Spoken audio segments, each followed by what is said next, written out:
Assalamualaikum warahmatullahi wabarakatuh. Selamat pagi, siang, sore, atau malam teman-teman. Perkenalkan, nama saya Tri Ratna Pamikatsih, yang kali ini akan jadi teman kalian untuk ngomongin tentang apa sih itu Corporate Financial Statement Analysis. Nah, saya akan jadi teman diskusi kalian terkait dengan mata kuliah atau course ini.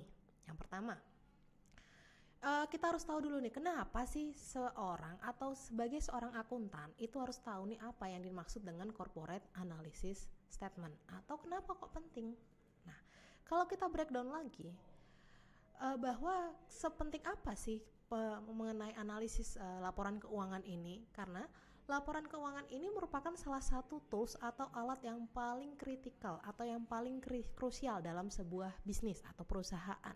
Karena dari sebuah laporan keuangan kita bisa tahu bagaimana performanya, bagaimana kinerjanya, atau mungkin gimana caranya kita meningkatkan improvement atau bagaimana meningkatkan performanya supaya bisa lebih baik lagi, atau mungkin sampai kepada tahap bagaimana kita menganalisis apa sih kebutuhan atau keputusan apa saja yang bisa kita ambil di kemudian hari.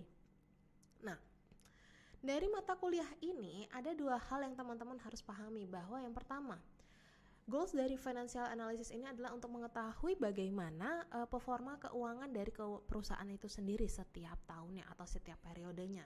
Karena dengan adanya kita tahu bagaimana mengukur performa itu, kita tahu apakah periode ini mengalami peningkatan kah atau mengalami penurunan gitu.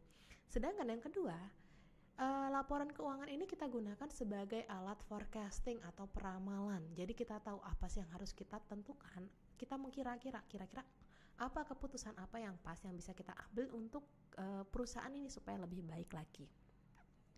Nah, diharapkan dari mata kuliah ini atau dari course ini ada 3 hal yang teman-teman bisa lakukan. Yang pertama, mengidentifikasi metode yang digunakan untuk melakukan analisis. Jadi nanti lebih kita akan ada beberapa metode. Dari sebuah laporan analisis itu ada berbagai cara metode. Mulai nanti kita ada komparatif, terus nanti ada rasio, dan ada yang lainnya, ada break even juga. Lalu teman-teman nanti juga bisa untuk menghitung gimana sih cara ngitung rasionya, akan kita bahas satu-satu. Dan yang terakhir, kita akan tahu gimana cara menganalisis laporan keuangan. Karena nanti laporan keuangan itu nggak cuma neraca sama laba rugi, tapi ada laporan yang lainnya juga. Nah, selama satu course ini atau selama satu semester ini, teman-teman kita akan bahas 9 bab atau 9 poin yang akan kita bahas. Yang pertama, kita akan pahami dulu terkait laporan keuangan itu ada apa aja sih. Kita nge-review sedikit deh laporan keuangan ada apa. Yang kedua, nanti ada comparative financial statement. Nah, ini udah masuk ke dalam metodenya, gimana metode yang digunakan untuk mengkomparasi laporan keuangan dari periode 1 ke periode selanjutnya. Yang ketiga, nanti teman-teman ada yang namanya trend analysis financial statement. Itu kita melihat dari trennya. Jadi tenang aja, satu laporan ini ada berbagai cara metode yang bisa digunakan. Nah, nanti kita akan bahas satu-satu. Yang keempat ada common size financial statement.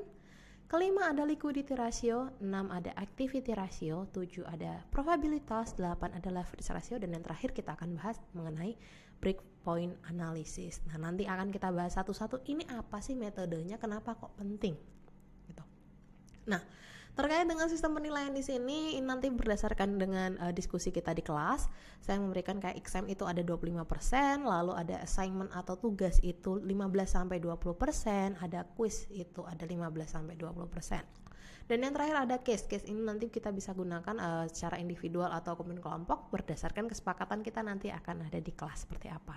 Itu 20-25%. Tapi balik lagi, ini nanti kita akan bahas di kelas apakah teman-teman sepakat dengan konkret ini atau tidak.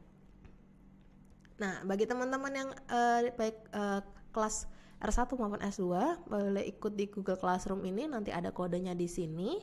Dan teman-teman juga bisa nanti menghubungi saya lewat kontak, bisa lewat WhatsApp maupun dari email saya. Oke, sampai di sini untuk terkait dengan kontrak kuliah, terus mengenai apa sih yang akan kita bahas selama satu semester ke depan atau satu course ini. Kita ketemu lagi di pertemuan berikutnya. Terima kasih.